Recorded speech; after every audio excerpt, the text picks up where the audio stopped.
الحمد لله نحمده ونستعينه ونستغفره ونعوذ بالله من شرور أنفسنا ومن سيئات أعمالنا من يهده الله فلا مضل له ومن يضلل فلا هادي له وأشهد أن لا إله إلا الله وحده لا شريك له وأشهد أن محمدًا عبده ورسوله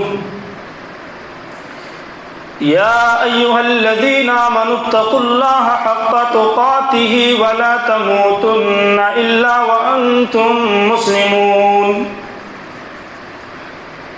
يا أيها الناس اتقوا ربكم الذي خلقكم من نفس واحدة وخلق منها زوجها وبث منهما رجالا كثيرا ونساء واتقوا الله الذي تساءلون به والأرحام إن الله كان عليكم رقيبا يا أيها الذين آمنوا اتقوا الله وقولوا قولا سديدا يصلح لكم أعمالكم ويغفر لكم ذنوبكم ومن يطع الله ورسوله فقد فاز فوزا عظيما أما بعد فإن خير الحديث كتاب الله وخير الهدي هدي محمد صلى الله عليه وسلم وشر الأمور محدثاتها وكل محدثة بدعة وكل بدعة ضلالة وكل ضلالة في النار أعوذ بالله السميع العليم من الشيطان الرجيم بسم الله الرحمن الرحيم وما جعلنا لبشر من قبلك الخلد أفإن مت فهم الخالدون كل نفس ذائقة الموت. محترم بزرگوں، نوجوان ساتھیوں، پردہ نشین ماؤں بہنوں اور پیارے بچوں، پچھلے تاثرات کے اندر میں نے آپ لوگوں کے سامنے ایک نہایت ہی حساس ٹاپک قیامت کی ہولناکیوں پر باتیں کی تھی، قیامت کی نشانیوں پر باتیں کی تھی. آج کے درس میں میں آپ لوگوں کے سامنے جس ٹاپک پر گفتگو کرنے والا ہوں وہ ٹاپک ہے قبر آخرت کی پہلی منزل. میرے پیارے ساتھیوں، قبر سے پہلے ایک اور بھی مرحلہ آتا ہے، قبر سے پہلے ایک اور بھی اسٹیپ آتا ہے، اور وہ ہے موت. اور موت ایک ایسی چیز ہے جس کے بارے میں کسی کے درمیان اختلاف نہیں ہے. دنیا کے اندر ہر چیز میں اختلاف ہے، نماز کے معاملے میں ہو یا جینے کے طریقے کے معاملے میں ہو، دنیا کی کسی بھی شعبے میں، کسی بھی ڈپارٹمنٹ میں ہر چیز میں اختلاف ہے. لیکن موت ایک ایسی چیز ہے جس میں کوئی اختلاف نہیں ہے، بلکہ ہر ایک کو معلوم ہے کہ ہر کسی کو موت آنی ہے. موت ایک اٹل حقیقت ہے، موت ایک قانون الہی ہے جس سے کسی کو مفر نہیں. کوئی بھی آدمی موت سے بھاگ نہیں سکتا، چاہے وہ شاہ و گدا ہو، بادشاہ ہو، چاہے امیر ہو، غریب ہو، کوئی بھی انسان ہو، ہر کسی کو مرنا ہے، ہر کسی کو اس دار فانی سے کچھ کرنا ہے. اسی لیے کسی شاعر نے کیا خوبی کہا ہے کہ الموت قدح کل نفس شاربہ، موت ایک ایسا پیالہ ہے جس پیالے کو ہر شخص پیے گا. والقبر باب کل نفس داخل، اور قبر ایک ایسا دروازہ ہے جس دروازے کے اندر ہر کسی کو داخل ہونا ہے. تو پتہ کیا چلا کہ موت ہر کسی کو آنی ہے، امیر ہو، غریب ہو، بوڑھے ہوں، بچے ہوں، جوان ہو، جس کے پاس کھانے کا بھی نہیں اس کو بھی، جس کے پاس عالیشان مکان ہو، ہر شخص کو موت کا مزہ چکھنا ہے. اسی لیے اللہ تبارک و تعالیٰ نے قرآن مجید کے اندر بیان فرمایا وَمَا جَعَلْنَا لِبَشَرٍ مِّن قَبْلِكَ الْخُلْدَ أَفَإِن مِّتَّ فَهُمُ الْخَالِدُونَ كُلُّ نَفْسٍ ذَائِقَةُ الْمَوْتِ. اے نبی، ہم نے آپ سے پہلے کسی کو ہمیشہ کی زندگی نہیں دی. اے نبی، ہم نے آپ سے پہلے کسی کو ہمیشہ کی زندگی نہیں دی. یعنی آپ سے پہلے جتنے بھی لوگ آئے ان تمام لوگوں کو بھی اس دنیا سے جانا پڑا. اور اے نبی، آپ کو بھی اس دنیا سے جانا ہے، آپ کو اس دنیا سے کچھ کرنا ہے. کل نفس ذائقۃ الموت، ہر نفس کو موت کا مزہ چکھنا ہے. تو پتہ کیا چلا کہ ہر نفس کو موت کا مزہ چکھنا ہے. نبی اکرم صلی اللہ علیہ وسلم بھی اس دار فانی سے کچھ کر گئے. ہمارے مسلمانوں میں بہت سارے لوگوں کا یہ عقیدہ ہے کہ نبی انتقال نہیں کرے، نبی پردہ کر گئے. میں آپ کو کہنا چاہتا ہوں نبی پردہ نہیں کیے، نبی انتقال ہوئے. کیونکہ اللہ تبارک و تعالیٰ نے نبی کو بھی نفس کہا ہے. فَلَعَلَّكَ بَاخِعٌ نَفْسَكَ. اے نبی، اگر آپ دعوت دینے کے باوجود بھی اگر لوگ آپ کی دعوت کو قبول نہیں کرتے، اے نبی آپ تو دعوت دیتے ہیں، آپ کا کام تو دعوت دینا ہے، لیکن اے نبی اگر دعوت دینے کے بعد بھی لوگ اگر آپ کی بات کو نہیں مانتے ہیں، اگر آپ کی بات کو ٹھکرا دیتے ہیں، تو اے نبی کیا آپ اپنے آپ کو ہلاک و برباد کر لیں گے؟ اے نبی کیا اپنے آپ کو بالکل برباد کر دیں گے؟ یہاں پر غور کیجیے، اللہ تعالیٰ نے فَلَعَلَّكَ بَاخِعٌ نَفْسَكَ، یعنی نبی اکرم صلی اللہ علیہ وسلم کو نفس کہا ہے. اور قرآن مجید کی اس میں کیا کہا کہ کل نفس ذائقۃ الموت، ہر نفس کو موت کا مزہ چکھنا ہے. اس کا مطلب اللہ کے پیارے نبی صلی اللہ علیہ وسلم بھی نفس ہیں اور اللہ کے نبی صلی اللہ علیہ وسلم بھی زار فانی سے کچھ کر گئے.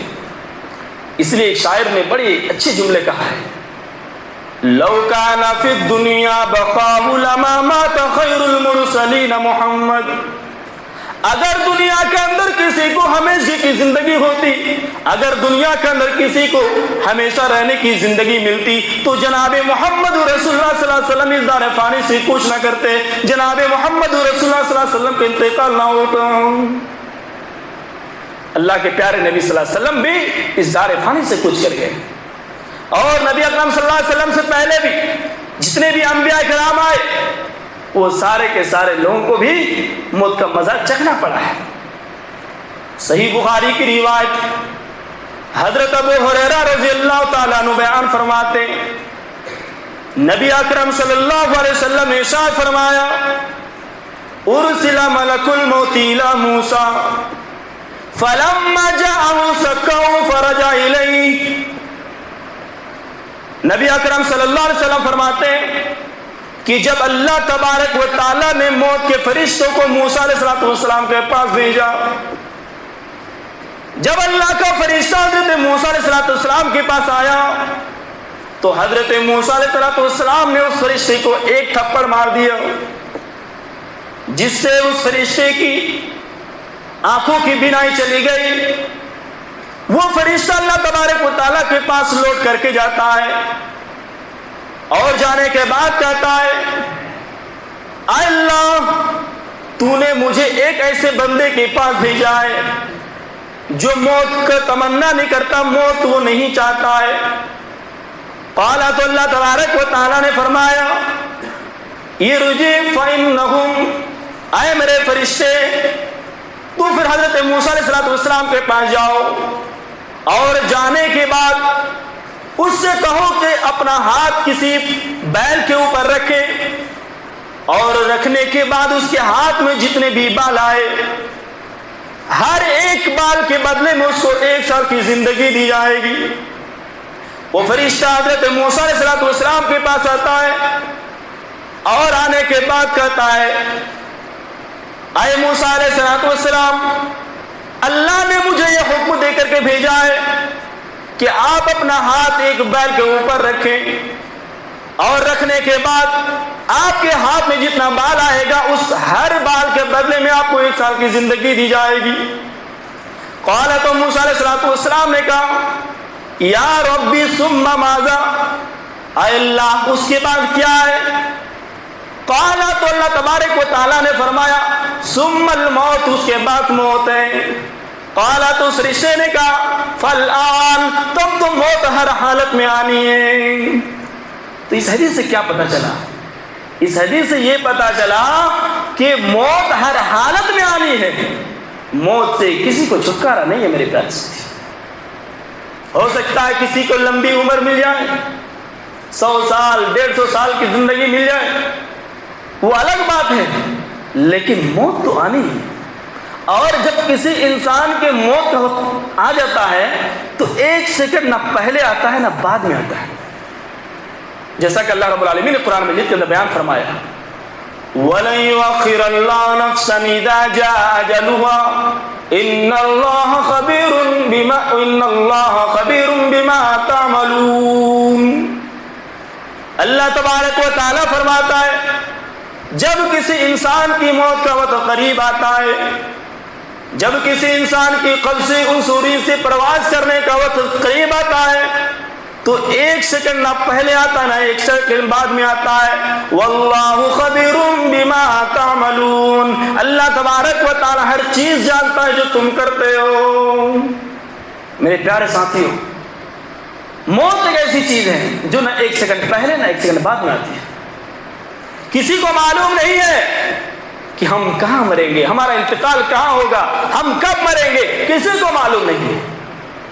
اسی لیے اللہ فرماتا ہے وَمَا تَدْرِي نَفْسٌ مَاذَا تَكْسِبُ غَدًا وَمَا تَدْرِي نَفْسٌ بِأَيِّ أَرْضٍ تَمُوتُ إِنَّ اللَّهَ عَلِيمٌ خَبِيرٌ۔ اے میرے بندو، موت کب آئے گی، یعنی کل تم کیا کرو گے، اس کے بارے میں کسی کو معلوم نہیں ہے۔ کسی کو یہ بھی معلوم نہیں ہے کہ وہ کہاں پہ مرے گا، کب مرے گا، کسی کو اس کے بارے میں نالج نہیں ہے۔ کوئی بھی اس بات کو نہیں جانتا ہے کہ وہ بڑھاپے کی عمر پہ مرے گا یا جوانی کی عمر کو مرے گا، وہ بڑی بڑی بلڈنگیں بنانے کے بعد مرے گا، اپنی بیٹیوں کی شادی کرنے کے بعد مرے گا یا اس سے پہلے مرے گا۔ او میرے پیارے ساتھیوں، دنیا کے اندر کتنے ایسے لوگ ہیں جنہوں نے اپنی بیوی کو چھوڑ کر جو پہلی رات شادی کرنے کے بعد اس سے ملا بھی نہیں ہے، اور اس رات اس کا انتقال ہو جاتا ہے۔ دنیا کے اندر کتنے ایسے لوگ ہیں جو بالکل صحیح سلامت ہیں، عید کا سمے آ رہا ہے، اپنی بیوی کو لے کر کے شاپنگ کرنے کے لیے جاتا ہے، اور شاپنگ کرنے کے بعد وہ گھر بھی واپس نہیں آ پاتا ہے اور راستے میں اس کی موت آ جاتی ہے۔ اسی لیے اللہ فرماتا ہے اے میرے بندو، کسی کو معلوم نہیں ہے کہ کب مرے گا، کسی کو یہ معلوم نہیں ہے کہ وہ کہاں پہ مرے گا۔ کتنے ایسے لوگ ہیں صحیح سلامت گئے، راستے میں گئے کہ چلو اچھی سے شاپنگ کر لیں، بیوی کے لیے اچھی چیزیں خرید لیں، بچوں کے لیے اچھی چیز خرید لیں، راستے میں گیا لیکن راستے سے ریٹرن آنے کے بعد اس کا انتقال ہو جاتا ہے۔ موت ایسی چیز ہے جو آپ پر رحم نہیں کرتی کہ اس کی چھوٹے چھوٹے بچے ہیں، اگر یہ انتقال ہو جائے تو اس کے دیکھنے والے کون ہوں گے، اس کی بیوی ہے ابھی جوان ہے، اگر یہ انتقال ہو جائے تو بیچاری بدوا ہو جائیں گی، بیوہ ہو جائیں گی۔ موت یہ کچھ بھی نہیں سمجھتی ہے، موت جب آنی رہتی ہے وہ بالکل آ جاتی ہے، اور آپ دنیا کے کسی بھی مضبوط قلعے کے اندر بند کیوں نہ ہو جاؤ میرے پیارے ساتھیوں، موت آئے گی ہی آئے گی۔ اسی لیے اللہ تبارک و تعالیٰ فرماتا ہے اینما تکونوا یدرککم الموت ولو کنتم فی بروج مشیدہ۔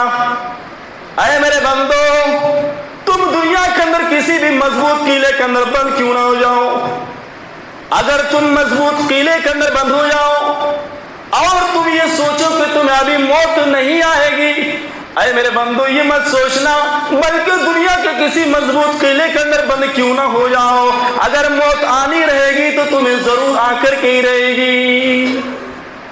مضبوط قلعے کے اندر بند ہو جاؤ میرے پیارے ساتھی، آپ نہیں بھاگ سکتے موت سے۔ دنیا کے اندر ہوتا ہے، پولیس پکڑنے کے لیے آتی ہے، آپ پولیس کی گرفتاری سے بچنے کے لیے دوسری جگہ بھاگ جاتے ہیں، لیکن موت ایسی چیز ہے میرے پیارے ساتھیوں، جب ہمارے اور آپ کے پاس آئے آپ بھاگ کر کے نہیں جا سکتے۔ اسی لیے اللہ فرماتا ہے قُلْ إِنَّ الْمَوْتَ الَّذِي تَفِرُّونَ مِنْهُ فَإِنَّهُ مُلَاقِيكُمْ ثُمَّ تُرَدُّونَ إِلَىٰ عَالِمِ الْغَيْبِ وَالشَّهَادَةِ فَيُنَبِّئُكُم بِمَا كُنتُمْ تَعْمَلُونَ۔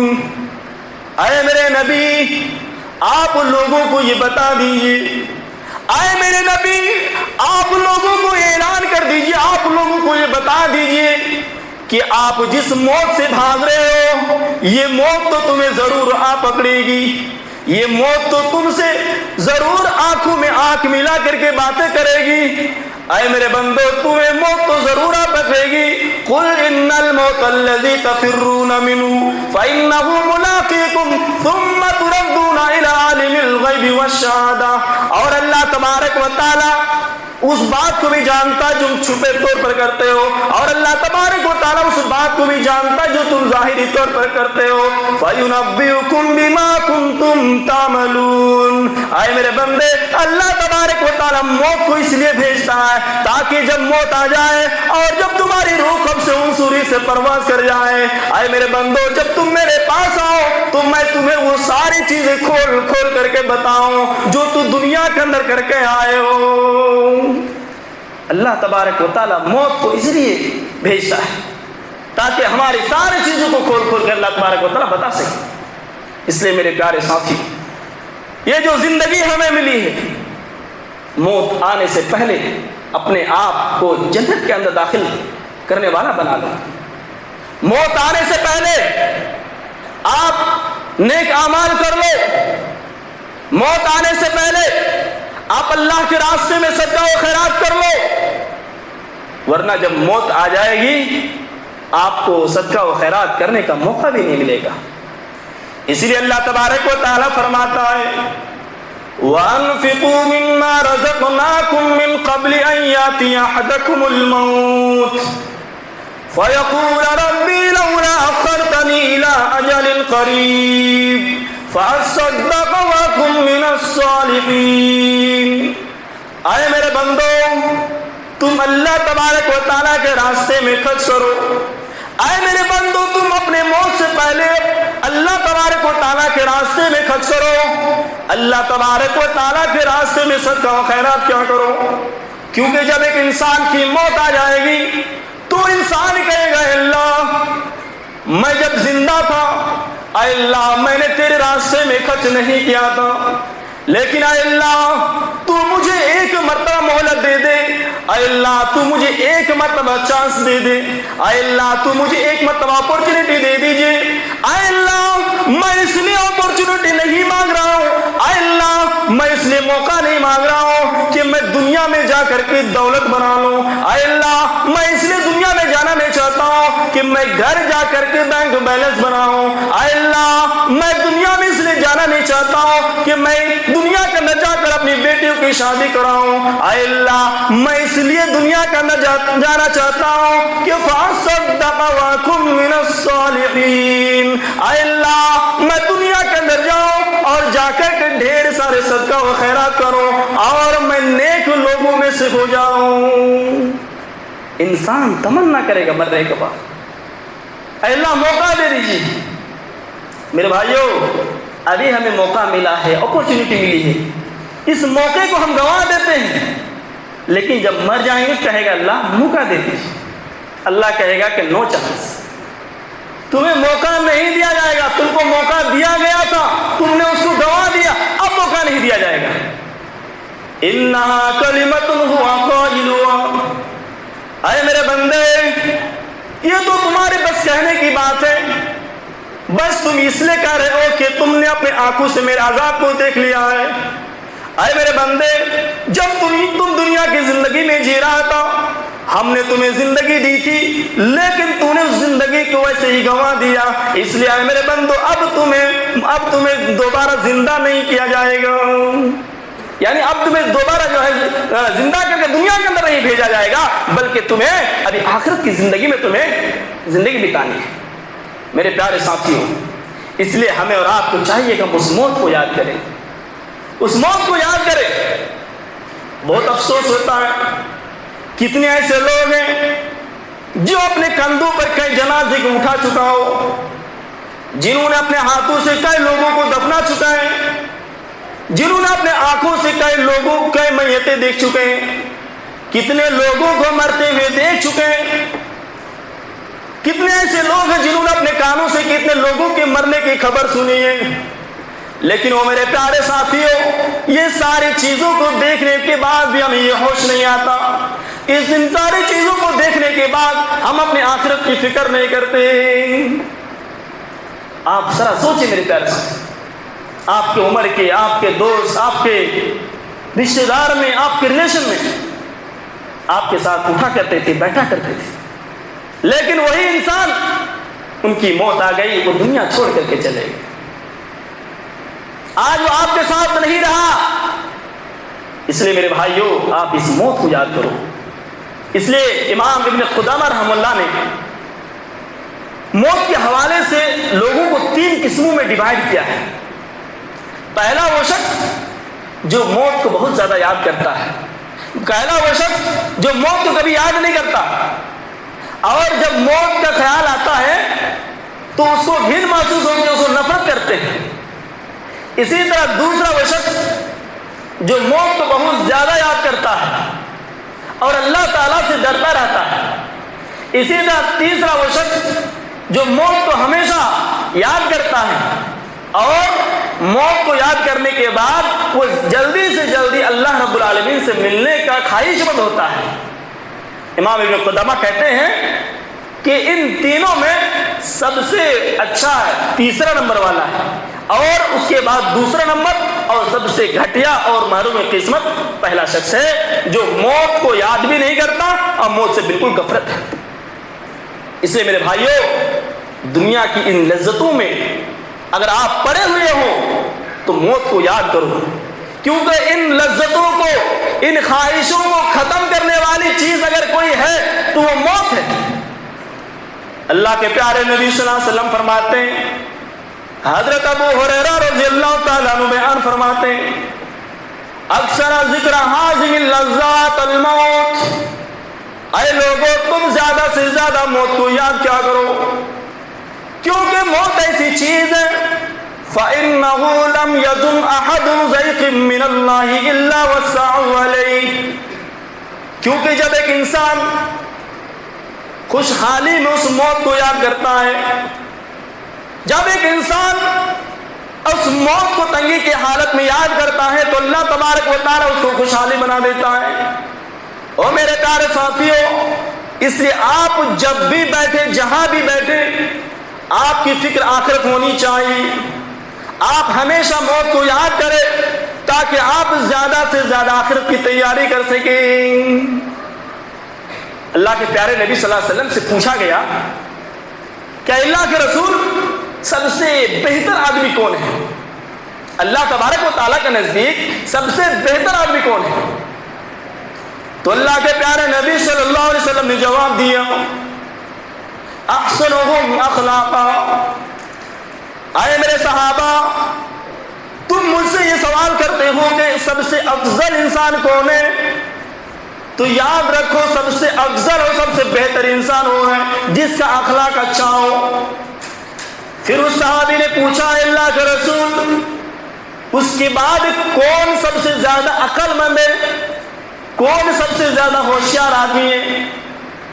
تو اللہ کے پیارے نبی صلی اللہ علیہ وسلم نے فرمایا اکثروا للموت ذکرا، اے میرے صحابہ سب سے عقل مند اور سب سے وزڈم اور سب سے بدھیمان شخص وہ ہیں، سب سے عقل مند شخص وہ ہیں جو زیادہ سے زیادہ موت کو یاد کرے۔ احسنهم لما بعد استقدادا اولئک الاکیاس۔ آئے میرے صحابہ، سب سے بہتر انسان، سب سے عقل مند انسان وہ ہے جو موت کو سب سے زیادہ یاد کرنے والا ہو، جو موت کو سب سے زیادہ یاد کرتے ہیں، وہ سب سے زیادہ اللہ تبارک و تعالیٰ کے نزدیک عقل مند ہے۔ آج دنیا کے اندر جو موت کو یاد نہیں کرتا ہے، جو زیادہ سے زیادہ تسبیح پڑھتا رہتا ہے، آج دنیا کی نظر میں اس کو بیوقوف کہا جاتا ہے، اور اس کو یہ کہا جاتا ہے ارے تو دنیا سے اس کو کوئی لینا دینا نہیں ہے، اس کو دنیا سے کوئی مطلب نہیں ہے۔ او میرے پیارے ساتھیوں، خوش ہو جاؤ، اللہ تبارک و تعالیٰ کے نزدیک سب سے زیادہ خوش نصیب تم ہو، اللہ تبارک و تعالیٰ کے نزدیک سب سے زیادہ عقل مند تم ہو۔ عقل مند وہ انسان ہے جو موت کو یاد کرے۔ وہ آدمی سب سے زیادہ بیوقوف ہے، وہ آدمی سب سے زیادہ احمق ہے جو موت کو یاد نہ کرے، کیونکہ میرے پیارے ساتھیوں، یہ موت ایسی چیز ہے جو مرنے کے بعد جو ہے اس کا اسٹیپ چالو ہوتا ہے۔ یہ دنیاوی زندگی کیا ہے؟ دنیاوی زندگی میں ہمیں اس لیے بھیجا گیا تاکہ ہم تیاری کریں اس کے اندر۔ اللہ تبارک و تعالیٰ قرآن مجید کے اندر فرماتا ہے الذی خلق الموت والحیات لیبلوکم ایکم احسن عملا۔ اے میرے بندو، ہم نے موت کے بعد تمہیں زندگی دی۔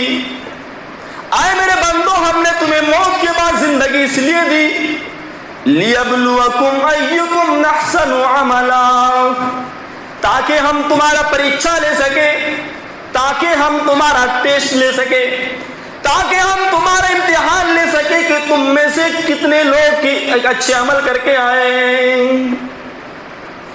اللہ تعالیٰ نے پہلے کیا کہا؟ الذی خلق الموت، اللہ نے پہلے موت بنائی۔ اللہ نے یہ نہیں کہا کہ پہلے ہم نے زندگی دی اس کے بعد موت، اس کے بعد ختم، ایسا نہیں کہا۔ اللہ نے کہا الذی خلق الموت، ہم نے تمہیں موت دی، اس کے بعد کہا والحیات، اس کے بعد زندگی دی۔ اس کا مطلب کہ اصل زندگی یہ جو ہم جی رہے ہیں یہ اصل زندگی نہیں ہے، بلکہ اصل زندگی تو آخرت کی زندگی ہے۔ اس لیے میرے پیارے ساتھیوں، موت کو زیادہ سے زیادہ یاد کیا کرو، اور موت کو آپ یاد تب کر سکتے ہیں جب آپ قبروں کی زیارت کریں گے۔ اللہ کے پیارے نبی صلی اللہ علیہ وسلم موت کو یاد کرنے کے لیے قبروں کی زیارت کیا کرتے تھے؟ قبرستان جایا کرتے تھے۔ حضرت ابو ہریرہ رضی اللہ تعالیٰ عنہ بیان فرماتے ہیں کہ اللہ کے پیارے نبی صلی اللہ علیہ وسلم اپنے صحابہ کرام کے ساتھ اپنی والدہ کی قبر کے پاس گئے۔ اللہ کے پیارے نبی صلی اللہ علیہ وسلم اتنے روئے کہ آپ کی آنکھوں میں آنسو آ گئے۔ آپ کی آنکھوں سے جو آنسو نکلے، اس آنکھوں کے آنسو کی وجہ سے نبی اکرم صلی اللہ علیہ وسلم کی داڑھی بھی گئی۔ راوی حدیث حضرت ابو ہریرہ رضی اللہ تعالیٰ عنہ کہتے ہیں کہ اللہ کے پیارے نبی صلی اللہ علیہ وسلم نے یہ دعا کی، استاذنت ربی ان استغفر لها فلم یؤذن لی۔ اللہ کے پیارے نبی صلی اللہ علیہ وسلم فرماتے ہیں کہ میں نے اللہ تبارک و تعالیٰ سے اپنی والدہ کے لیے استغفار کرنے کی، مغفرت کرنے کی دعا مانگی، اجازت مانگی، فلم یؤذن لی، لیکن اللہ کے پیارے نبی صلی اللہ علیہ وسلم کو اجازت نہیں دی گئی۔ واستأذنته فی ان ازور قبرها، لیکن جب اللہ کے پیارے نبی صلی اللہ علیہ وسلم نے اپنی والدہ کی قبروں کی زیارت کرنے کی اجازت مانگی تو اللہ تبارک و تعالیٰ نے اس کی اجازت دے دی۔ پھر اللہ کے پیارے نبی صلی اللہ علیہ وسلم نے فرمایا فَزُورُوا الْقُبُورَ فَإِنَّهَا تُذَكِّرُ الْمَوْتِ، اے لوگوں تم قبروں کی زیارت کیا کرو، کیونکہ قبروں کی زیارت کرنے سے موت یاد آتی ہے۔ قبروں کی زیارت کیا کرو میرے پیارے ساتھی، اگر آپ قبرستان جائیں گے آپ کو موت یاد آئے گی، آپ کو یہ احساس ہوگا کہ ہمارے ساتھ اٹھنے والے ہیں، ہم سے زیادہ اچھے کھانے والے، ہم سے زیادہ اچھے پہننے والے آج مٹی کے اندر دفن ہے، آج مٹی کے اندر دفن ہے، آپ کو یہ احساس ہوگا۔ اسی لیے آپ یحییٰ ابن ایوب کے اوپر نظر دوڑاؤ۔ علامہ ابن قیم نے صفت الصفا کے اندر اس واقعے کو نقل کیا ہے۔ یحییٰ ابن ایوب جو کہ خراسان کے رہنے والے تھے، یحییٰ ابن ایوب خراسان کے شہر کے اندر جاتا ہے، اور جانے کے بعد اس شہر کے اندر سے بیٹھ کر کے قبرستان کو دیکھتا ہے، اور وہ اپنی موت کو یاد کرتا ہے۔ اے اللہ، آج میں انسان ہوں، اچھا ہوں، اے اللہ میرے بدن میں کپڑے ہیں، اے اللہ میں صحیح سلامت ہوں، لیکن اے اللہ جب میں انتقال ہو جاؤں گا، جب میری روح قبض سے سوری سے پرواز کر جائے گی، اے اللہ مجھے بھی اس کے بعد اس قبر کے اندر دفن ہونا ہے، مجھے بھی اس قبر کے اندر داخل ہونا ہے۔ یحییٰ ابن ایوب اس موت کو یاد کر رہے ہیں۔ اس طرح یاد کرتے کرتے وہ یحییٰ ابن ایوب قبرستان کے اندر دفن ہو جاتے ہیں۔ یحییٰ ابن ایوب نے دیکھا کہ ایک آدمی اپنے اوپر چادر اڑا ہوا ہے اور پہلے سے اس قبرستان کے اندر گیا ہوا ہے۔ یحییٰ ابن ایوب جاتے ہیں، پیچھے سے تھپتھپاتے ہیں، اور جب یحییٰ ابن ایوب کی طرف وہ آدمی دیکھتا ہے تو وہ آدمی کوئی اور نہیں بلکہ حضرت سعدون تھے۔ حضرت سعدون کہتے ہیں یحییٰ ابن ایوب تم یہاں پر کیسے آئے؟ یحییٰ ابن ایوب نے کہا سعدون میں موت کو یاد کر رہا ہوں، آج تو میں صحیح سلامت ہوں، آج تو میں کھاتا پیتا ہوں، لیکن اے سعدون ایک دن ایسا بھی آئے گا کہ مجھے بھی اس قبر کے اندر دفن ہونا پڑے گا۔ سعدون نے کہا کہ یحییٰ ابن ایوب چلو ہم دونوں مل کر موت کو یاد کرتے ہیں۔ یحییٰ ابن ایوب اس موت کو یاد کرتے ہیں۔ او میرے پیارے ساتھی ذرا تصور کرو، وہ موت کو یاد کرتے ہیں، اتنے یاد کیے کہ حضرت یحییٰ ابن ایوب کی موت آ جاتی ہے۔ یحییٰ ابن ایوب ہارٹ اٹیک آ جاتا، وہ گر جاتے ہیں۔ سعدون نے دیکھا کہ یحییٰ ابن ایوب موت کو یاد کر کے وہ اس کو ہارٹ اٹیک آ گیا، اس نے پانی کا چھڑکایا، چھڑکانے کے بعد جب یحییٰ ابن ایوب کو ہوش آتا ہے، یحییٰ ابن ایوب کہتے ہیں اے سعدون مجھے اس بات کی فکر ہے کہ میں جب اس قبر کے اندر داخل ہوں گا، جس قبر کے اندر کوئی نہیں ہوگا، اے سعدون میں اس قبر کے اندر پاس ہوں گا یا نہیں۔ یاد کر رہے ہیں موت کو میرے پیارے ساتھی۔ کیا آج ہم اپنے موت کو کبھی یاد کرتے ہیں؟ ہم موت سے بالکل دور بھاگ رہے ہیں، آج ہم موت کو کبھی بھی یاد نہیں کرتے ہیں۔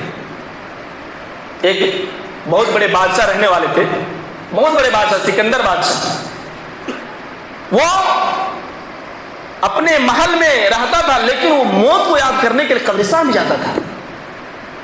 ایک مرتبہ حمید الدین آتا ہے اور سکندر کو ڈھونڈنے کے لیے نکلتا ہے۔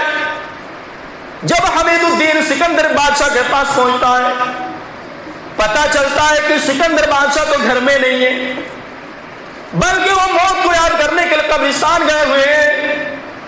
حمید الدین ان کا پیچھا کرتے کرتے قبرستان پہنچ جاتے ہیں۔ حمید الدین نے دیکھا کہ سکندر بادشاہ قبرستان کے اندر گیا ہوا ہے، اور قبرستان کے اندر وہ ٹوٹی پھوٹی قبروں کو دیکھتا ہے، وہ مردے کی ہڈی کو اپنے ہاتھ میں لیتا ہے اور لینے کے بعد کہتا ہے اے ہڈیوں کل تم میری جیسی تھی اور میں کل تمہارے جیسا ہو جاؤں گا۔ اے ہڈیوں تم بھی کل میرے طرح تھی، میرے طرح کھایا پیا کرتی تھی، میرے طرح چلا کرتی تھی، میرے طرح دنیا کی زندگی گزارا کرتی تھی، لیکن اے ہڈیوں کل تم میرے جیسی تھی اور کل میں تمہارے جیسا ہو جاؤں گا۔ اور میرے پیارے ساتھیوں اس طرح لوگ موت کو یاد کرتے ہیں، اس لیے ہمیں بھی زیادہ سے زیادہ موت کو یاد کرنی چاہیے، ہمیں موت کو یاد کرنی چاہیے میرے پیارے ساتھی۔ آج ہم موت سے بالکل غافل ہو چکے ہیں۔ کیا ریزن ہے کہ ہم موت سے غافل ہو چکے ہیں؟ کیونکہ آج ہم دنیا پرست بن گئے ہیں۔ جو اچھا مومن ہوگا، جو اللہ کا نیک بندہ ہوگا، وہ کبھی بھی موت سے غافل نہیں ہو سکتا ہے، وہ کبھی بھی غفلت کی زندگی نہیں گزار سکتا۔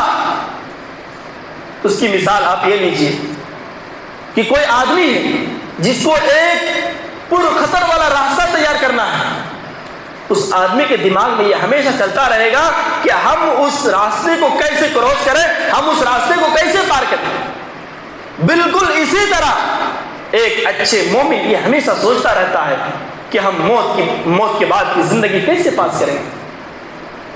اچھے مومن کبھی بھی غافل نہیں ہوتا، بلکہ وہ ہمیشہ آخرت کو یاد کرتا رہتا ہے۔ لیکن افسوس کی بات ہے کہ آج ہم دنیا پرست کی وجہ سے، دنیا کو پانے کی وجہ سے آج ہم موت کو بھولے بیٹھے، اور جب ہم اپنے نوجوانوں سے کہتے ہیں موت کو یاد کرو تو وہ کہتے ہیں ابھی تو ہم جوان ہیں، ابھی ہم جوان ہیں، بڑھاپے کی عمر کو پہنچیں گے، مسجدیں جائیں گے، نماز روزے کے پابند میں جائیں گے۔ میرے پیارے ساتھیوں، کیا اس بات کی کوئی گارنٹی ہے کہ آپ بڑھاپے تک کی زندگی گزار پائیں گے؟ کیا اس بات کی کوئی گارنٹی ہے کہ آپ بڑھاپے کی عمر تک زندہ رہیں گے؟ کتنے ایسے لوگ ہیں جو بچپنے میں انتقال کر گئے، کتنے ایسے لوگ ہیں جو جوانی کی عمر میں اس دار فانی سے کچھ کر گئے۔ اس لیے میرے پیارے ساتھیوں، آپ بڑھاپے کی عمر کے انتظار نہ کریں، بلکہ آپ اس دنیا میں جب زندگی گزارے ایک مسافر کی طرح زندگی گزارے۔ حضرت ابن عمر رضی اللہ تعالیٰ عنہ بیان فرماتے ہیں، اللہ کے پیارے نبی صلی اللہ علیہ وسلم نے ارشاد فرمایا، کن فی الدنیا کأنک غریب او عابر سبیل۔ آئی ابن عمر، حضرت ابن عمر رضی اللہ عنہ کے کندھے پر اللہ کے پیارے نبی صلی اللہ علیہ وسلم نے اپنا ہاتھ رکھا، اور ہاتھ رکھنے کے بعد کہا، اے عبداللہ ابن عمر، تم دنیا میں اس طرح زندگی گزارو جس طرح ایک مسافر گزارتا ہے۔ ایک مسافر جب سفر کرتا ہے تو سفر کرتے کرتے جب وہ تھک جاتا ہے تو تھوڑی دیر وہ سستانے کے لیے کہیں سایہ دار درخت کے نیچے بیٹھ جاتا ہے تاکہ وہ ریسٹ کرے، تاکہ وہ آرام کرے۔ پھر جب وہ سستا لیتا ہے تو پھر وہ اپنے سفر کو جاری رکھتا ہے۔ اسی طرح ایک مومن کا بھی طریقہ ہونا چاہیے کہ جب وہ زندگی گزارے، جب دنیا کے اندر وہ زندگی گزارے، ایک مسافر کی زندگی گزارے۔ اللہ کے پیارے نبی صلی اللہ علیہ وسلم نے فرمایا، اے میرے صحابہ، مجھے اس دنیا سے کیا لینا دینا ہے؟ مالی وللدنیا، اے میرے صحابہ، اس دنیا سے مجھے کیا لینا دینا ہے؟ مالی وللدنیا ما انا فی الدنیا الا کراکب استظل تحت شجرۃ ثم راح وترکها۔ اے میرے صحابہ، مجھے اس دنیا سے کیا لینا دینا ہے؟ بلکہ ایک مومن کی زندگی تو ایک مسافر کی طرح ہے، جب وہ سفر کرتے کرتے تھک جاتا ہے تو وہ کسی سایہ دار درخت کے نیچے بیٹھ جاتا ہے، اور جب وہ ریسٹ کر لیتا ہے، جب وہ آرام حاصل کرنے لگتا ہے تو پھر وہ سفر کو اپنا جاری رکھتا ہے۔ اسی طرح ایک مومن کا بھی ایک مشن ہونا چاہیے، ایک مومن کا بھی ٹارگٹ ہونا چاہیے کہ یہ دنیاوی زندگی ہمارا ٹارگٹ نہیں ہے، یہ دنیاوی زندگی ہماری اصل زندگی نہیں ہے، بلکہ ہماری زندگی تو آخرت کی زندگی ہے۔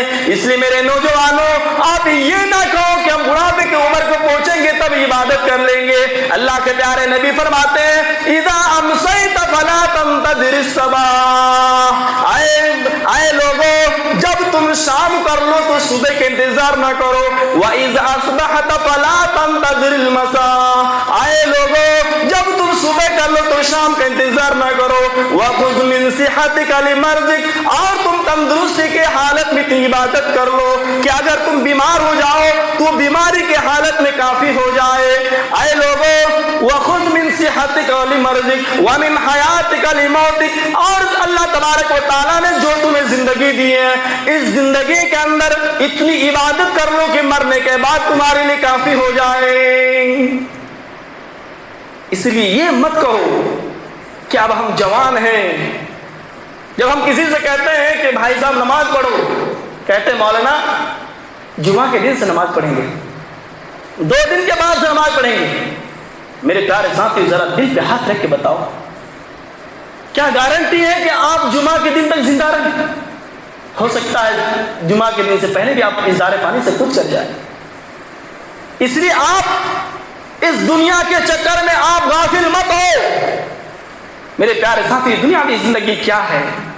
اللہ کے پیارے نبی صلی اللہ علیہ وسلم نے اس دنیاوی زندگی کی مثال ایسے دی ہے جس طرح ایک آدمی ایک سوئی کو سمندر کے اندر ڈالتا ہے اور ڈالنے کے بعد وہ اس کو باہر نکالتا ہے. باہر نکالنے کے بعد اس سوئی میں جتنا پانی آتا ہے پھر وہ پانی سوکھ جاتا ہے.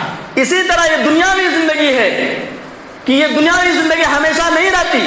جس طرح سوئی کے اندر پانی ہمیشہ نہیں رہتا، وہ سوکھ جاتا ہے، اور جو سمندر کا پانی ہے وہ ہمیشہ رہتا ہے.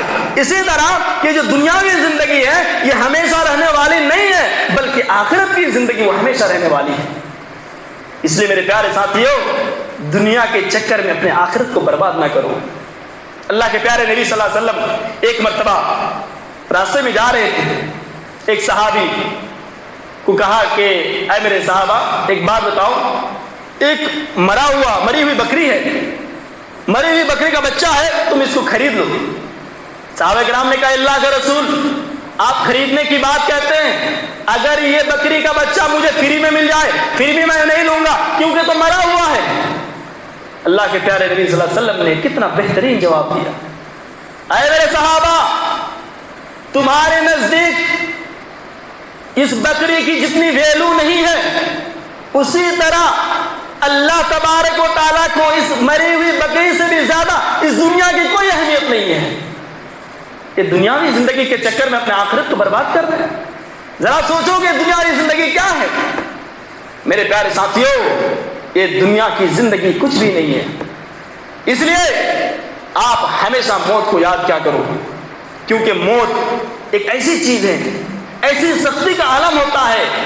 جب ایک انسان مرتا ہے تو اتنی سختی ہوتی ہے کہ ہم اور آپ اس کو برداشت نہیں کر سکتے. حضرت عائشہ صدیقہ رضی اللہ تعالیٰ عنہ بیان فرماتی ہیں، جب اللہ کے پیارے نبی صلی اللہ علیہ وسلم کی وفات کا وقت قریب آیا، اللہ کے پیارے نبی صلی اللہ علیہ وسلم مرض الموت کے اندر مبتلا تھے. اللہ کے پیارے نبی صلی اللہ علیہ وسلم بیمار تھے. اللہ کے پیارے نبی صلی اللہ علیہ وسلم موت کی وجہ سے تڑپ رہے ہیں. اپنے ہاتھوں کو برتن کے اندر ڈالتے ہیں اور اللہ کے نبی صلی اللہ علیہ وسلم فرماتے ہیں، لا الہ الا اللہ ان للموت سکرات.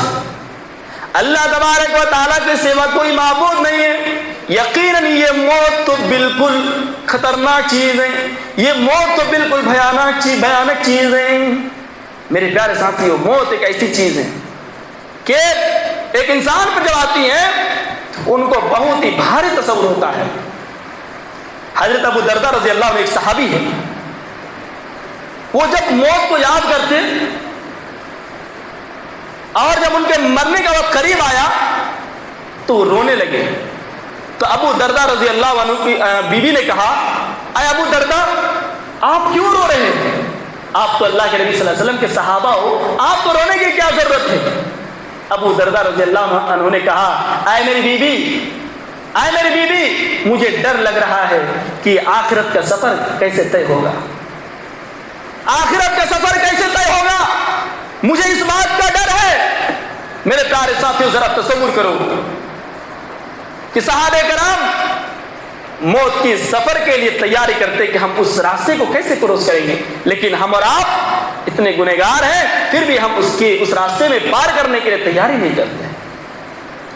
حضرت ابو ہریرہ رضی اللہ تعالیٰ عنہ بیان فرماتے ہیں، جب حضرت ابو ہریرہ رضی اللہ تعالیٰ عنہ کے انتقال کا وقت قریب آیا، حضرت ابو ہریرہ رضی اللہ تعالیٰ عنہ کی وفات کا جب وقت قریب آیا تو حضرت ابو ہریرہ رضی اللہ عنہ رو رہے تھے.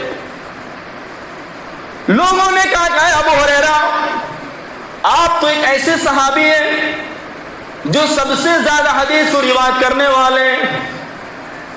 اے ابو ہریرہ، تم کیوں رو رہے ہو؟ حضرت ابو ہریرہ رضی اللہ عنہ نے کہا، اے میرے ساتھی، مجھے ڈر لگ رہا ہے کہ آخرت کے اندر میں پاس ہوں گا یا نہیں. مجھے اس بات کی کوئی گارنٹی نہیں ہے کہ میں آخرت کے اندر پاس ہو جاؤں.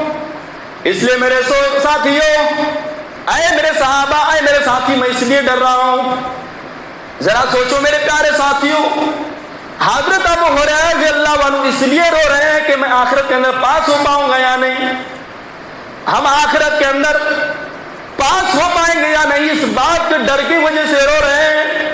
تو میرے پیارے ساتھیوں، ہمیں اور آپ کو کتنی اس موت سے ڈرنی چاہیے اور اس موت کے بعد کے سفر کے لیے تیاری کرنی چاہیے۔ حضرت ابو ہریرہ رضی اللہ عنہ اتنے جلیل القدر صحابی ہیں، وہ کہہ رہے ہیں مجھے اس بات کی گارنٹی نہیں ہے کہ میں مرنے کے بعد پاس ہو جاؤں، اس لیے ڈر رہا ہوں۔ میرے پیارے ساتھیوں، اس لیے ہمیں ہمیشہ موت کو یاد کرنی چاہیے، ہم کبھی بھی موت سے غافل نہ ہو، موت کو ہمارا آپ ہمیشہ یاد کریں، کیونکہ جب ایک انسان کی موت آ جاتی ہے اور وہ آدمی اگر نیک ہوتا ہے تو وہ کہتا ہے کہ ہمیں جلدی لے کر کے جاؤ، لیکن اگر کوئی گنہگار ہوتا ہے وہ کہتا ہے مجھے کہاں لے کر کے جا رہے ہو، اور اس کے بعد اس کو قبر کے اندر داخل کیا جاتا ہے، اور یہ قبر کی پہلی منزل جو ہے یہیں سے شروع ہو جاتی ہے۔ مرنے کے بعد جو کو قبر کے اندر داخل کیا جاتا ہے، یہ آخرت کی پہلی منزل ہے۔ حضرت عثمان رضی اللہ عنہ جب قبر کو یاد کرتے تو بہت روتے۔ حضرت عثمان غنی رضی اللہ عنہ بیان فرماتے ہیں کہ حضرت عثمان غنی رضی اللہ عنہ کا غلام جن کا نام ام ہانی تھا، حضرت عثمان غنی رضی اللہ عنہ کے غلام نے کہا کہ حضرت عثمان غنی رضی اللہ تعالیٰ عنہ موت کو اتنا یاد کرتی کہ حضرت عثمان غنی رضی اللہ عنہ کی داڑھی تر ہو جایا کرتی تھی۔ میں نے پوچھا عثمان غنی، جب آپ کو جہنم کو یاد کرتے تو اتنا نہیں روتے جتنا کہ آپ قبر کے بارے میں یاد کرتے ہیں تو روتے ہیں؟ تو حضرت عثمان غنی رضی اللہ عنہ نے کہا اے ام ہانی، کیا تجھے معلوم نہیں ہے، اے ام ہانی کیا تجھے اللہ کے نبی صلی اللہ علیہ وسلم کا یہ فرمان معلوم نہیں ہے کہ آخرت جو قبر کی زندگی، قبر آخرت کی منزلوں میں سب سے پہلی منزل ہے۔ ان القبر اول منازل الاخرہ فإن نجا منه احد فما بعده ايسر منه وإن لم ينج فما بعده اشد منه۔ اے ام ہانی کیا تجھے معلوم نہیں ہے کہ قبر آخرت کی منزلوں میں سب سے پہلی منزل ہے؟ جو قبر کے اندر کامیاب ہو گیا، جو قبر کے اندر پاس ہو گیا تو دیگر اور اعمال میں پاس ہوتا چلا جائے گا، اگر جو قبر کے اندر پاس کر گیا تو دیگر منازل بھی پار کرتا چلا جائے گا۔ لیکن اگر کوئی شخص قبر کے اندر فیل کر گیا، اگر کوئی قبر کے اندر انسکسیس ہو گیا، اگر کوئی آدمی قبر کے اندر اسفل ہو گیا تو دیگر منازلوں میں اسفل ہوتا چلا جائے گا۔ آئی مہانے میں اس لیے ڈر رہا ہوں کہ قبر آخرت کی منزلوں میں سب سے پہلی منزل ہے۔ کیا آج اس کے لیے ہم تیاری کر رہے ہیں؟ جو قبر آخرت کی پہلی منزل ہے، میرے پیارے ساتھیو ذرا تصور کرو، وہ قبر کی زندگی ایسی زندگی جس کے اندر کوئی بھی روشنی نہیں ہوتی ہے۔ آج دنیا کے اندر ہمارے گھروں میں لائٹ ہوتی ہے، ہمارے گھروں میں روشنی کے لیے ساری چیزیں موجود ہوتی ہیں، اگر ایک منٹ کے لیے ہمارے گھر سے بجلی چلی جائے، ایک سیکنڈ کے لیے اگر ہمارے گھروں سے کرنٹ چلی جائے تو ہمیں کیسا محسوس ہوتا ہے؟ ہم اس کے لیے انورٹر بھی لگاتے ہیں، بیٹری بھی یوز کرتے ہیں، اس کے لیے ہم جنریٹر بھی استعمال کرتے ہیں۔ ذرا سوچو میرے پیارے ساتھیوں، قبر کے اندر بالکل اندھیرا ہی اندھیرا رہے گا، قبر کے اندر کوئی لائٹ نہیں رہے گی، قبر کے اندر کوئی انورٹر نہیں رہے گا، قبر کے اندر کوئی جنریٹر نہیں رہے گا۔ اس لیے میرے پیارے ساتھیوں، دنیا کی زندگی کو چمکانے کی کوشش نہ کریں۔ دنیاوی زندگی کسی طرح تو ختم ہو جائے گی، لیکن اس آخرت کی زندگی جو قبر کی زندگی ہے، جو اندھیرے کی زندگی ہے، ذرا تصور کرو کہ قبر کے اندر جب ایک آدمی اندھیرے میں رہے گا تو اس کی حالت کیا ہوگی؟ کبھی آپ نے تصور کیا، کبھی آپ نے سوچا کہ قبر کے اندر جب مجھے اکیلے داخل کیا جائے گا، وہاں پہ نہ تو ہماری بیوی رہے گی، نہ تو ہمارے بچے رہیں گے، نہ تو ہمارے گھر والے رہیں گے، بلکہ ہمیں اکیلا قبر کے اندر جانا پڑے گا، اور قبر کے اندر کوئی کام آنے والا نہیں ہے بلکہ ہمارا صرف اعمال کام آنے والا ہے۔ اس لیے میرے پیارے ساتھیو، آپ اس قبر کی زندگی کی تیاری کرو۔ جب ایک انسان قبر کے اندر چلا جاتا ہے، اس کو قبر بالکل دبوچتی ہے، قبر اس کو دبوچتی ہے۔ اگر وہ نیک ہوتا ہے تو دبوچنے کے بعد وہ قبر اس کو چھوڑ دیتی ہے، لیکن اگر وہ گنہگار ہوتا ہے تو اس کو لگاتار دبوچتی رہتی ہے وہ قبر۔ اسی لیے حضرت عمر رضی اللہ تعالیٰ عنہ بیان فرماتے ہیں، اللہ کے پیارے نبی صلی اللہ علیہ وسلم نے ارشاد فرمایا، اللہ کے پیارے نبی صلی اللہ علیہ وسلم نے سعد بن معاذ کے بارے میں فرمایا، ھذا الذی تحرک لہ العرش، یہ سعد بن معاذ ہے جس کے لیے عرش حرکت میں آ گیا۔ اور حضرت سعد بن معاذ کے بارے میں اللہ کے نبی فرماتے ہیں، وَفُتِحَتْ لَهُ أَبْوَابُ السَّمَاءِ، یہ سعد بن معاذ ہے جس کے لیے آسمان کے دروازے کھول دیے گئے، وَسَبْعُونَ أَلْفًا مِّنَ الْمَلَائِكَةِ، اور 1000 فرشتوں نے حضرت سعد بن معاذ رضی اللہ عنہ کی جنازے کی نماز پڑھائی۔ حضرت سعد بن معاذ جن کے لیے آسمان کے دروازے کھول دیے گئے، جن کے لیے 70,000 فرشتے دعائیں مغفرت کر رہے ہیں، لیکن وہی حضرت سعد بن معاذ ان کو قبر کے اندر عذاب دیا جا رہا تھا۔ کیوں؟ حضرت عائشہ فرماتی ہے کہ حضرت سعد بن معاذ پیشاب کے چھینٹوں سے نہیں بچتا تھا، جس کی وجہ سے ان کو قبر کے اندر عذاب دیا جا رہا تھا۔ تو میرے پیارے ساتھیوں، جب ایک انسان کو قبر کے اندر داخل کیا جائے گا تو قبر کے اندر داخل کرنے کے بعد 2 فرشتے آتے ہیں جن کا نام نکیر اور منکر ہے۔ نکیر منکر آتا ہے اور آنے کے بعد اس بندے کو اٹھاتا ہے اور اس سے 3 سوال کرتا ہے، من ربو کا، تیرا رب کون ہے؟ ما دینو کا، تیرا دین کیا ہے؟ من نبیو کا، تیرا نبی کون ہے؟ اگر وہ نیک ہوتا ہے، اللہ کا فرما بردار ہوتا ہے تو یہ صحیح جواب دے دیتا ہے کہ ربی اللہ، میرا رب اللہ ہے، دین اسلام، میرا دین اسلام ہے، نبی محمد صلی اللہ علیہ وسلم، میرا نبی محمد صلی اللہ علیہ وسلم ہے۔ اگر وہ نیک ہوتا ہے تو صحیح جواب دے دیتا ہے، لیکن اگر وہ گنہگار ہوتا ہے، اگر وہ فاسق ہوتا ہے، اگر وہ فاجر ہوتا ہے تو ان سوالوں کے جواب نہیں دے پاتا ہے، اور وہ کہتا ہے ہاں لا ادری، مجھے کچھ بھی معلوم نہیں ہے۔ وہ فرشتے جو ان کا جواب دے دے گا تو فرشتے کہیں گے اللہ کے بندے، اے اللہ کے بندے، ما یدریک، تجھے یہ کیسے معلوم ہوا؟ اے اللہ کے بندے، تجھے کیسے معلوم ہوا کہ میرا رب اللہ ہے، میرا دین اسلام ہے، میرا نبی محمد صلی اللہ علیہ وسلم ہے؟ تجھے کیسے معلوم ہوا ہے؟ اگر وہ نیک ہوگا تو وہ کہے گا قرأت کتاب اللہ، میں نے اللہ کی کتاب پڑھی تھی، میں نے قرآن پڑھا تھا، وآمنت به وصدقت، اور قرآن پڑھنے کے بعد میں نے اس کے اوپر ایمان لے آیا اور ایمان لانے کے بعد اس کی تصدیق کی، اس لیے مجھے ان سوالوں کے جواب معلوم ہو گئے۔ ذرا سوچو میرے پیارے ساتھی، ہم جواب تبھی دے پائیں گے، ایسا نہیں ہوگا ہم رٹ لیں گے چلے جائیں گے پاس ہو جائیں گے، نہیں، بلکہ وہی جواب دے پائے گا جو نیک ہوگا۔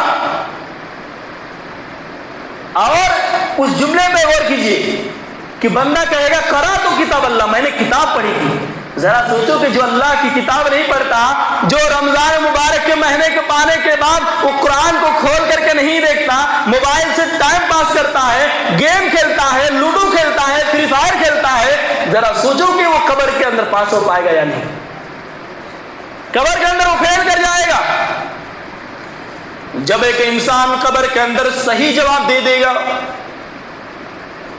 اللہ کے وہ فرشتے تھوڑا سا سوراخ کرے گا، ہول کرے گا، اور ہول کرنے کے بعد اس کو جہنم کا ایک منظر دکھائے گا اور یہ کہے گا، اے اللہ کے بندے دیکھ لے یہ جہنم ہے، تو نے صحیح جواب دے دیا، تو نے دنیا کے اندر نیک عمل کر کے آیا، اس لیے آج تمہیں اس جہنم سے بچا لیا گیا۔ پھر وہ فرشتے جنت کے اندر ایک سوراخ کرے گا، جنت کے اندر ہول کرے گا اور اس جنت کے منظر کو دکھائے گا اور کہے گا، اے اللہ کے بندے یہ جنت ہے، تم قبر کے اندر سو جاؤ، اس طرح سو جا جس طرح ایک دلہن سوتی ہے، اور تو قبر کے اندر سو جا اور تو قیامت کے انتظار کر، تمہیں اس کے اندر داخل کیا جائے گا۔ لیکن جو گنہگار انسان ہوگا، ان گنہگار انسان کو جہنم کا وہ منظر دکھایا جائے گا، اور جہنم کا منظر دیکھنے کے بعد وہ انسان افسوس کھائے گا کہ کاش کہ ہم دنیا کے اندر عمل کر کے آئے ہوتے، دنیا کے اندر عمل کر کے آئے ہوتے تو آج ہم قبر کے اندر پاس کر جاتے۔ میرے پیارے ساتھیوں، ہم قبر کے اندر پاس ہونے کے لیے تیار ہو جائیں۔ کیا ہم قبر کے اندر پاس ہونے کی تیاری کر رہے ہیں؟ میرے پیارے ساتھیوں، اللہ کے واسطے دنیا کی زندگی کو اتنی ترجیح نہ دو، بلکہ آپ آخرت کے اندر پاس ہونے کے لیے سوچو۔ دنیا کے اندر بڑے بڑے کمپٹیشن ہوتے ہیں، بڑے بڑے ایگزام ہوتے ہیں، نیٹ، JEE اور IIT، اتنے بڑے بڑے ایگزامز ہوتے ہیں۔ ایک انسان دنیا کو پانے کے لیے، اس میں سکسیس ہونے کے لیے کتنی کوشش کرتا ہے، رات دن ایک کر دیتا ہے۔ UPSC کا ایگزام کلیئر کرنے کے لیے، IAS آفیسر بننے کے لیے انسان کتنے کوشش کرتا ہے۔ ذرا سوچو میرے پیارے ساتھیوں، کیا ہم آخرت کی زندگی میں پاس کرنے کے لیے کوشش کرتے ہیں؟ دنیا کی زندگی میں آپ آفیسر نہ بھی بنے، آپ IAS آفیسر نہ بھی بنے، آپ ڈاکٹر نہ بھی بنے، کوئی فرق نہیں پڑے گا، دنیا کی زندگی چھوڑ کر آپ کو جانی ہے، پھر بھی آپ اس دنیا کی زندگی کے لیے رات دن یہ کر دیتے ہیں، نیند کو حرام کر دیتے ہیں، اور رات دن ہم بڑے بڑے بک لے کر کے پڑھتے ہیں تاکہ ہم اس ایگزام کو پاس کر جائیں۔ کیا ہم اس آخرت کی زندگی میں پاس ہونے کے لیے تیاری کی ہے؟ میرے پیارے ساتھیوں، اللہ کے واسطے آپ آخرت کی تیاری کرو۔ اللہ کے پیارے نبی صلی اللہ علیہ وسلم جب بھی قبرستان جاتے تو رویا کرتے اور اپنے صحابہ کو کہتے کہ تم آخرت کی تیاری کرو۔ حضرت ابو ہریرہ رضی اللہ عنہ بیان فرماتے ہیں، ایک مرتبہ اللہ کے پیارے نبی صلی اللہ علیہ وسلم قبرستان گئے۔ اللہ کے پیارے نبی صلی اللہ علیہ وسلم اتنے روئے کہ آپ کی آنکھوں سے جو آنسو زمین پر پڑے، اس آنسو کے پڑنے کی وجہ سے اس زمین کے اندر گڈھا ہو گیا، وہ زمین بالکل بھیگ گئی۔ اللہ کے پیارے نبی صلی اللہ علیہ وسلم نے فرمایا، یا اخوانی لمثل ھذا فاعدوا، اے میرے بھائیوں، اے میرے صحابہ، تم آخرت کی زندگی کے لیے، تم قبر کی زندگی کے لیے تیاری کرو، قبر کی زندگی کے لیے تیاری کرو۔ میرے پیارے ساتھی، دنیا کے اندر جو بھی چیزیں ہیں آپ کو چھوڑ کر کے جانا ہے۔ دنیا کے اندر سے اگر آپ کوئی چیز لے کر جا سکتے ہیں، آپ کا اعمال جائے گا۔ ذرا بتاؤ، دنیا کے اندر کتنے مالدار انسان ہیں، کروڑ پتی ہے، ارب پتی ہے، خرب پتی ہے، جب ان کا انتقال ہوا تو کیا انہوں نے پیسے کی گٹری لے کر کے قبر کے اندر گئے؟ نہیں میرے پیارے ساتھی، بلکہ ان کے ساتھ اگر کوئی چیز گئی تو ان کا اعمال گیا۔ اسی لیے اللہ کے پیارے نبی صلی اللہ علیہ وسلم فرماتے ہیں، حضرت ابو ہریرہ رضی اللہ عنہ بیان فرماتے ہیں، یتبع المیت ثلاثہ، میت کے ساتھ 3 چیزیں جاتی ہیں، اہلہ و مالہ، اہلہ و مالہ، اللہ کے پیارے وعملہ۔ اللہ کے پیارے نبی صلی اللہ علیہ وسلم فرماتے ہیں کہ انسان کے ساتھ 3 چیزیں جاتی ہیں، اس کے گھر والے جاتے ہیں، اس کا مال جاتا ہے اور اس کا عمل جاتا ہے۔ فَيَرْجِعُ اثْنَانِ وَيَبْقَى وَاحِدٌ، پھر وہ 2 چیزیں واپس واپس آ جاتی ہے اور ایک چیز باقی رہتا ہے، یرجو اہلہ ومالہ، اس کے گھر والے واپس آ جاتے ہیں، اس کا مال واپس آ جاتے ہیں، وَيَبْقَى وَاحِدٌ، اور ایک چیز باقی رہتی ہے، وَعَمَلُهُ، اس کا عمل باقی رہتا ہے۔ جب انسان مرتا ہے رشتہ دار، بھائی، پوتے، ناتی، سارے لوگ اس قبرستان کے اندر جاتے ہیں جنازے کی نماز کے لیے، اس کے ساتھ جو کپڑا چادر ہے وہ چادر بھی رہتی ہے، تو قبرستان کے اندر جاتا ہے، وہ چادر بھی واپس آ جاتی ہے، جس چیز کے ذریعے لے کے جاتے ہیں وہ بھی واپس آ جاتا ہے، گھر والے بھی واپس آ جاتے ہیں، رشتہ دار بھی واپس آ جاتے ہیں۔ اگر کوئی چیز رہتی ہے میرے پیارے ساتھیوں تو آپ کا اعمال رہتا ہے، اس لیے اپنے اعمال کو صحیح کرو، اپنے اعمال کو صحیح کرو تاکہ آپ اس قبر کے اندر ہونے والے عذاب سے بچ جاؤ، کیونکہ قبر کے اندر جو انسان گنہگار ہوگا اس کو قبر کے اندر ہی عذاب دیا جائے گا، قبر کے اندر عذاب دیا جائے گا۔ یہ خیالی بات نہیں ہے کہ قبر کے اندر عذاب نہیں دیا جائے گا، بلکہ قبر کے اندر بھی عذاب دیا جاتا ہے جو گنہگار ہوتا ہے۔ حضرت عبداللہ بن عباس رضی اللہ عنہ بیان فرماتے ہیں، اللہ کے پیارے نبی صلی اللہ علیہ وسلم اپنے صحابہ کرام کے ساتھ جا رہے تھے،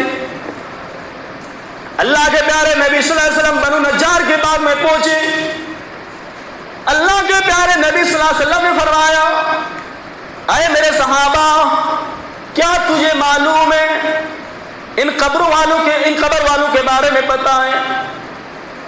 صحابہ کرام نے کہا اللہ کے رسول، اللہ و رسولہ عالم، اللہ اور اس کے رسول ہی بہتر جانتے ہیں۔ اللہ کے پیارے نبی صلی اللہ علیہ وسلم نے فرمایا، اے میرے صحابہ، ان قبر والوں کو عذاب دیا جا رہا ہے، اے میرے صحابہ، ان قبر والوں کو عذاب دیا جا رہا ہے۔ کیوں عذاب دیا جا رہا ہے؟ اللہ کے نبی فرماتے ہیں، انہما لا يعذبان وما يعذبان فی کبیر، اما احدہما فکان یمشی بالنمیمہ واما الآخر فیستنزع من بولہ۔ ان قبر والوں کو جو عذاب دیا جا رہا ہے ان میں سے پہلا شخص وہ ہے جنہوں نے یہ سوچا کہ ہم تو بالکل معمولی گناہ کر رہے ہیں، یعنی ان کے نزدیک یہ معمولی گناہ تھا، لیکن اللہ کے پیارے نبی فرماتے کہ وہ معمولی گناہ نہیں تھا بلکہ وہ بڑا گناہ تھا۔ ان دو قبر والوں کو جو عذاب دیا جا رہا تھا ان میں سے پہلا شخص وہ تھا جو بالکل چغلی کرتا تھا، جو ایک کی بات دوسرے کے پاس لگایا کرتا تھا۔ او میرے پیارے میری ماؤں بہنوں، ذرا سوچو، آج تم ایک کی بات دوسرے کو لگاتے ہو، آج اپنی ساس کی بات اپنے ہسبینڈ کو لگاتے ہو، اپنے شوہر کو لگاتی ہو کہ میری ساس نے یہ بات کہی ہے، میری ننند نے یہ بات کہی ہے۔ او میری پیاری ماں بہنوں، اللہ کے واسطے تم چغلی کرنا چھوڑ دو، کیونکہ اگر تم چغلی کرنا نہیں چھوڑی تو یاد رکھنا قبر کے اندر تمہیں عذاب دیا جائے گا۔ اللہ کے نبی فرماتے ہیں کہ قبر میں عذاب دینے کی جو وجہ ہے وہ یہ کہ وہ چغلی کرتا تھا۔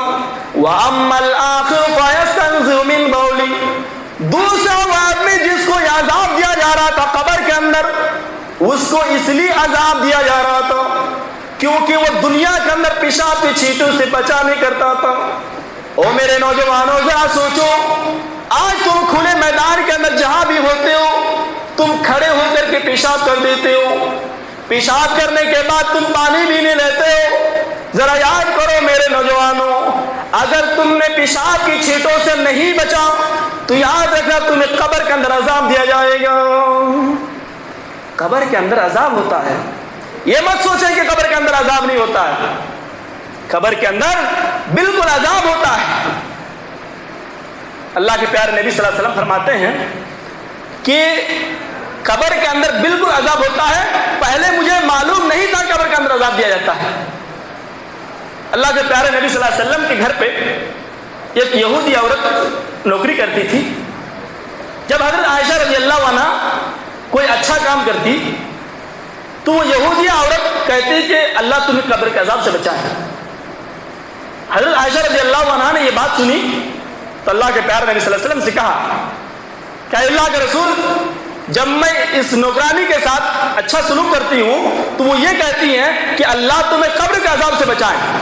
اللہ کے پیارے نبی صلی اللہ علیہ وسلم نے فرمایا یہ یہودیہ عورت ہے، یہ جھوٹ بول رہی ہے، یہ جھوٹ بول رہی ہے۔ اللہ کے نبی کو بھروسہ نہیں تھا، کیونکہ پتہ نہیں تھا، وہی نازل نہیں ہوئی تھی۔ اس کے فوراً بعد اللہ کے نبی صلی اللہ علیہ وسلم پر وہی نازل ہوتی ہے کہ قبر کے اندر بھی عذاب دیا جاتا ہے، قبر کے اندر بھی عذاب دیے جاتے ہیں، کیڑے مکوڑے قبر کے اندر بھی جو ہے رہتے ہیں، اور ایک انسان جو گناہ کیا ہوا رہتا ہے اس کو وہاں بھی عذاب ہوتا ہے۔ ہمارے آپ کے ذہن میں یہ سوال پیدا ہو سکتا ہے جب قبر کے اندر عذاب ہوتا ہے تو ہم کیوں نہیں دیکھ سکتے؟